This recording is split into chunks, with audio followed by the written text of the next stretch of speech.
வளர்ச்சிக்கு சமூகம் மற்றும் பிற துறைகளின் பங்களிப்பையும் உறுதி செய்வேன் என்றால் எனது பள்ளி மாணவர்களுக்கு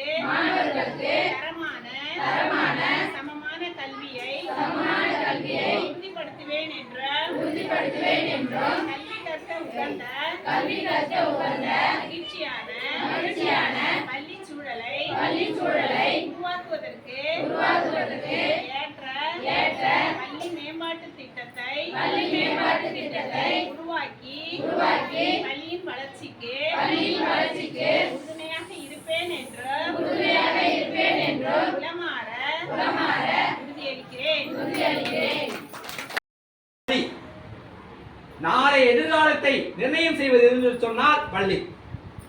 எதிர்கால சமுதாயத்தை இந்த உலகத்துக்கெல்லாம் ஓங்கி பறைசாற்றிருக்கிற ஒரு உன்னத அமைப்பு எது என்று சொன்னால் பள்ளி. அந்த பள்ளி தான் என்னை வடிவமைக்க போகிறது. இந்த அப்துல் கலாம் உருவான பொழுது அப்துல் கலாம் வளர்ந்தார். அவர் வளர்ந்து விட்ட பிறகு இந்தியாவை வளரச் செய்தார், இந்தியாவை தலைநிறுவச் செய்தார். அப்ப ஒரு தனி மனிதனுடைய வளர்ச்சி என்பது அவனை சார்ந்தது மட்டுமல்ல, ஒட்டுமொத்த சமுதாயத்துடைய வளர்ச்சிக்கு அடித்தளமாக இருக்கிறது.